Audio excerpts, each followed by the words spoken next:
And I'm gonna talk about the new Armstrong masts.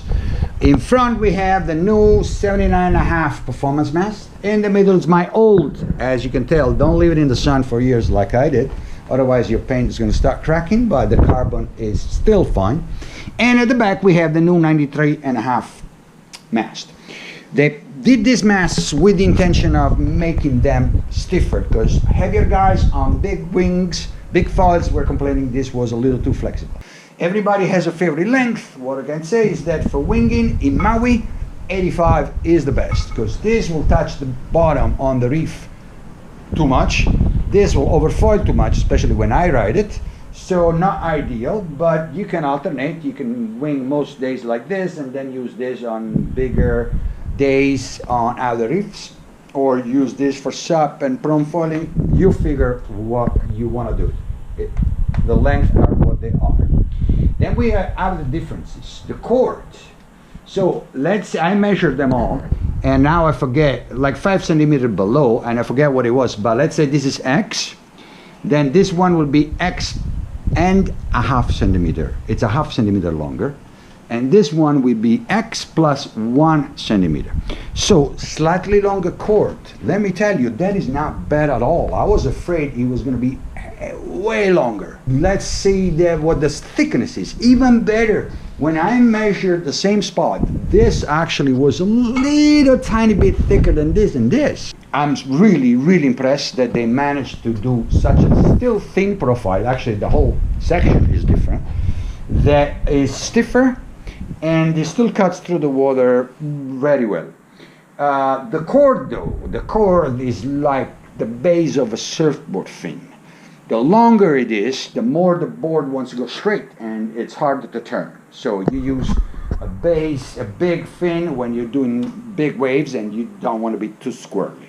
For my style of riding, the squirrelier the better, so you can imagine already that from that point of view, I like this guy a little better. Let's continue with the most important, I think, difference, for which I need this angle here. Do you guys see that? This is the way it used to be. The mast is perpendicular to the plane of the board and of the foil.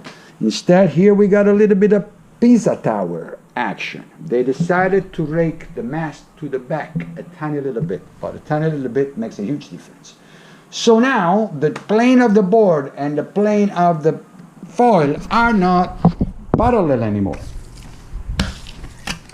This is your board, this is your foil. Let's say this is my board. My board is completely straight at the back, and when I'm trying to take off winging, I am pumping the wing so that the board planes, and the straight rocker line helps that.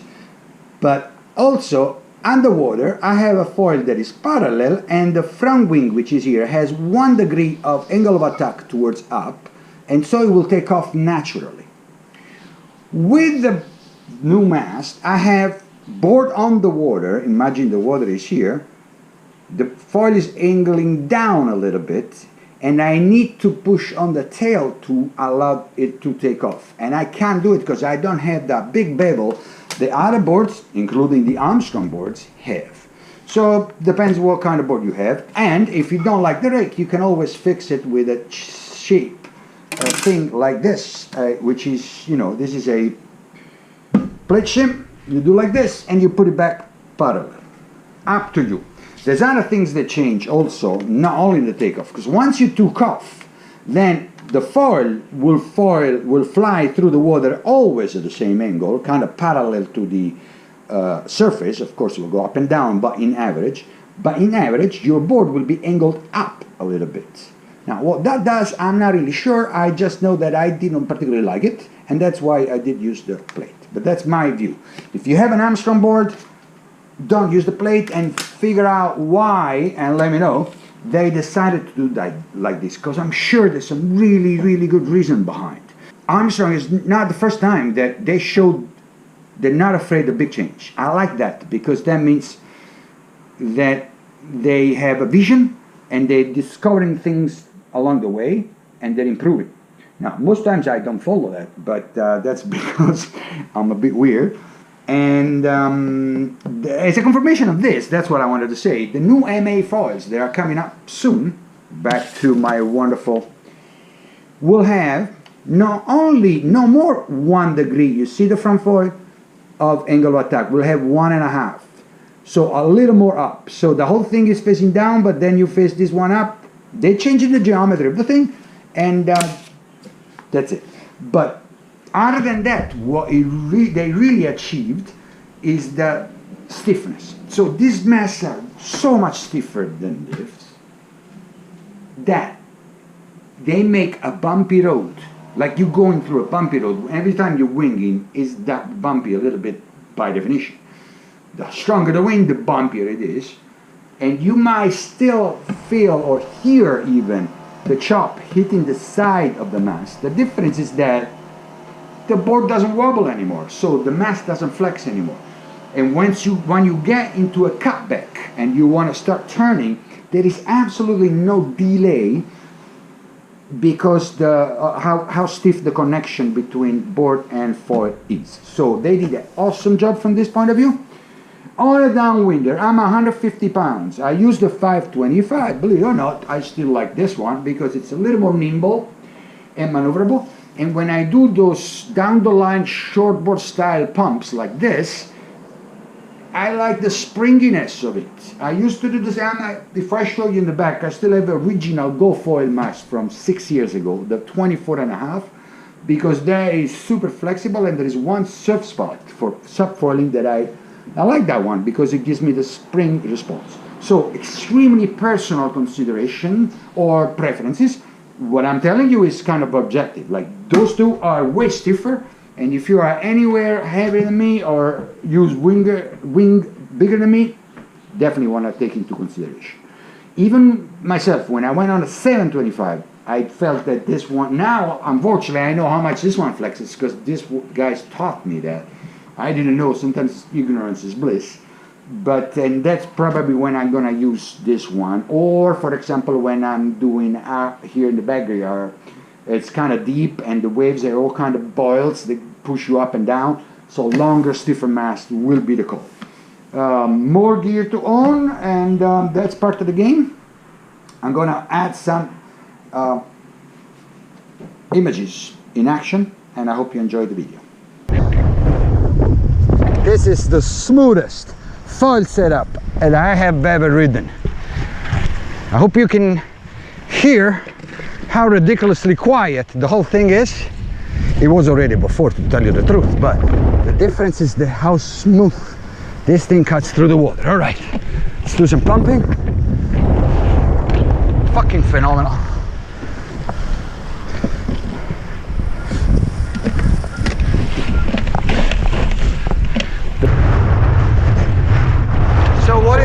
What it doesn't lose compared to the 85, because don't forget, everything is a trade-off. Hey, little bit of, maybe, I don't know if I want to call it maneuverability. Look at this. It's so reliable, predictable in what it's going to do, which is exactly what you wanted to do, without wobbles. Complete lack of wobbles. Wobbles. And I'm still kind of dialing it in, so this is only gonna get better. Unreal. Nice. Run number 2 of the day. Conditions are, as you can see, pretty freaking whoa good. Whoa, this is a long big bump. Wow. Whoa. Okay, I'm on the 79.5 mast, the new Performance Armstrong mast, and in spite of the fact that it's incredibly reliable, it's shorter than I'm used to, and I'm very happy I didn't overfoil on that prolonged big drop. I'm gonna take a break. That was emotionally intense. Nice.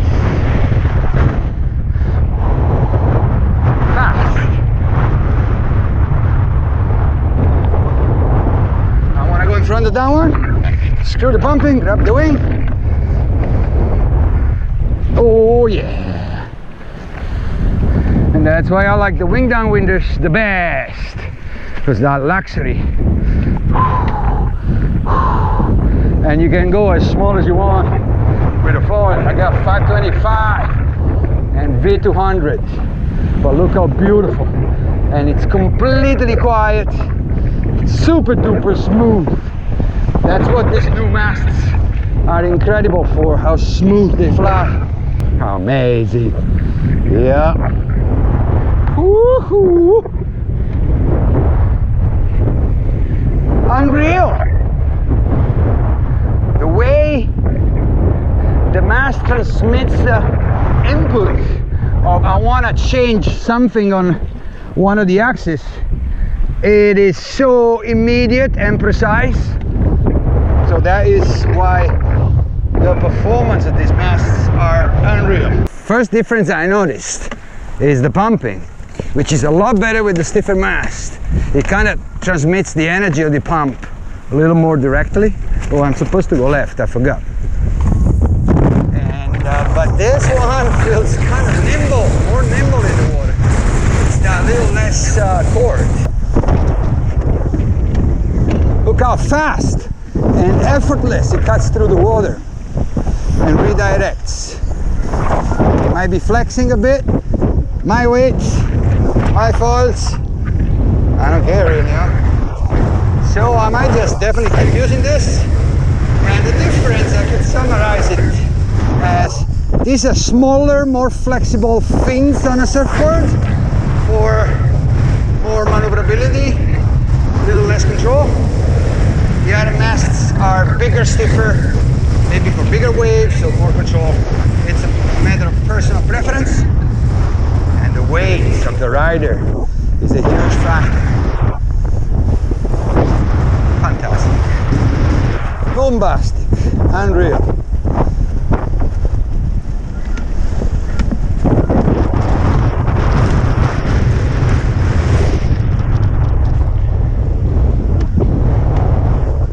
Doesn't feel like a noodle with my weight on it. It feels just fun. It flexes more sometimes. But look how nice it keeps going. Very little drag. Where am I? On some kind of a reef. I'm taking. That's my backyard. Yeehaw. Lucky me. I live in this place.